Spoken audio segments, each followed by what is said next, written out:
really wouldn't rather not play those games. But for guys like your first three pitchers and Meredith, there's some benefit, isn't there, to get them? And yeah, that's the good part. We got to get some guys, especially today, get some work. That they've been dying to get some work, and I'm proud of those guys.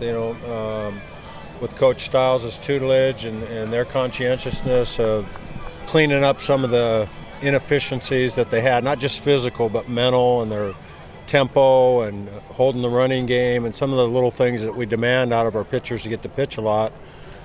Clayton Crum invested a lot of time with some of the experienced pitchers like Brando Tesser, and light years ahead of what he was, and obviously threw very well as well. And Wiper has been dying for another opportunity, and early he wasn't missing many barrels, but I thought he pitched very well today. And the one walk he had was not a sloppy walk. It was he just missed a little bit, and Priestley was really good, and then Jimmy did his deal. So that's the good news. We had a little more energy today, which I figured we would, and I'm sure we'll have a lot of energy on Friday. When was the last time you saw a two-run score on squeeze play? I can't tell you the last time I've seen. That's an exciting play. You don't see that very often. It's in our playbook. JJ's a good execution guy.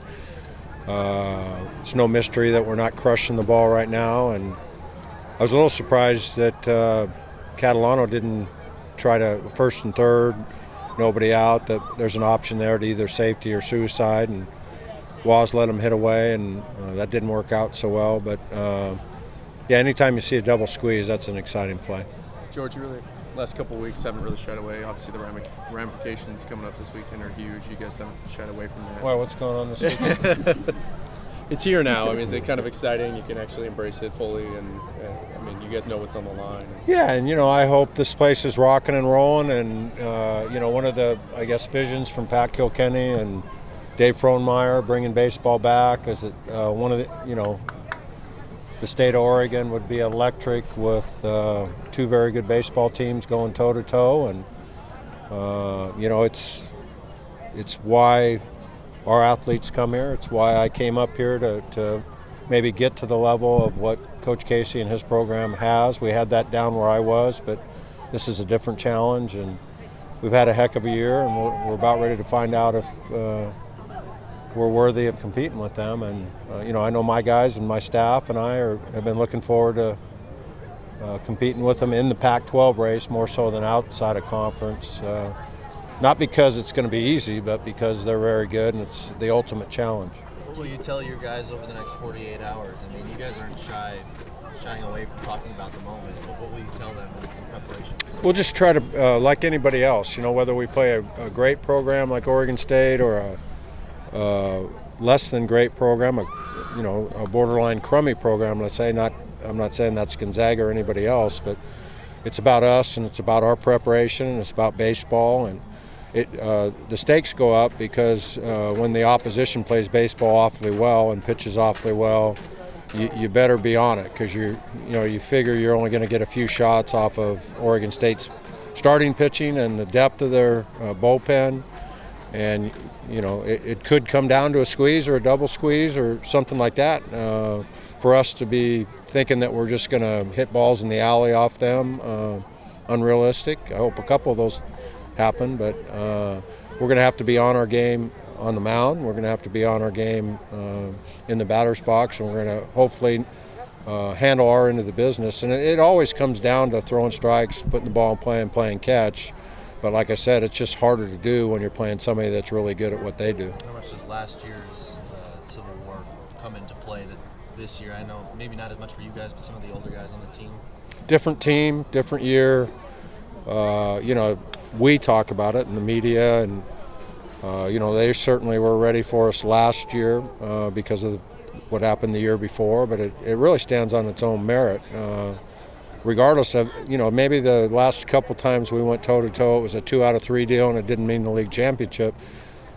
Still, the 2013 version of the Beavers is a great body of work. They've had a tremendous year, and so have we. So I don't think it's as much about what happened last year or 2 years ago. It's about this year and two good teams, and maybe what's at stake. We both have 3 more games after that series. It's unfortunate for the first time in a long time it's not the very last series.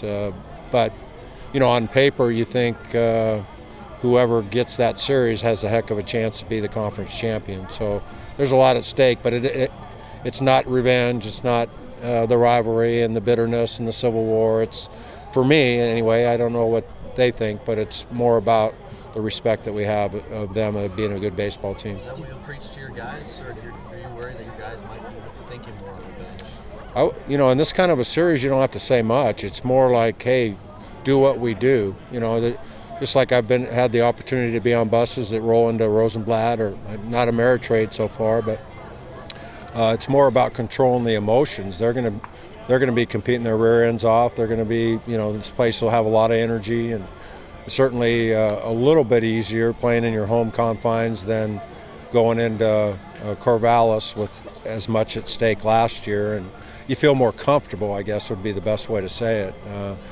I'll get a little uncomfortable when Conforto gets in the batter's box and Davis and all those guys. And so it's more about controlling the emotions than it is any kind of hype or pregame speech. Do you want your players to embrace that there's so much on the line, Pac-12 and all that? Absolutely. They've earned the right to call this a critical series. You know, that's what I'll say to them actually is, why you know, and I check myself sometimes. You know, you get over coaching or over preparing or worried about failure or those kind of negative emotions, and just like I would tell them if we're going to the College World Series, why would there be nerves when you've worked long and hard to create this opportunity? A year's worth of body of work to make.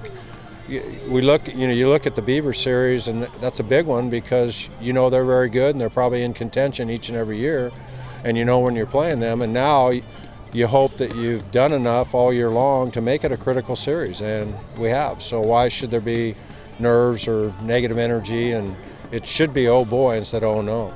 You mentioned Conforto and Davis. Their pitching staff has also put up some incredible numbers this year. Is there one thing you can pinpoint about what you're concerned about matchup-wise with Beavers, or is it just the whole body? Well, we're pretty right-handed, you know, with Garlick out, and you know, our lineup is we don't have a lot of choices, I guess, in quality and depth. And Boyd's awfully good, Wetzler's awfully good. Certainly, Andrew Moore's had a tremendous year. They've got a lot of guys that are pitching extremely well out of the bullpen, and the whole matchup deal. We'll be challenged to figure out how we're going to score runs, but I think so will they. A game out of first with 6 to play, and you're hosting the conference leader. It's a position you'd want to be in no matter who it was, whether it was Stanford or the Beavs. Yeah, this journey actually started on September 7th, and the sacrifices that we've all made and the time away from our families and the weight room, the conditioning, the hard practices, all those kind of things, they've invested a lot in this. So the stakes go up, like I say, the disappointments go up, the lows and the highs go up because of the significance of this. And that golden prize of the Pac12 Championship is a very difficult prize. You know, I used to have the luxury of being called conference champions a lot where I used to coach. The Big West Conference I have a lot of respect for, but it's not near the depth and quality of the Pac-12. So one thing for sure, anybody that is called Pac-12 champions has earned it. Arizona proved that last year, and how they played in the College World Series, and many teams have.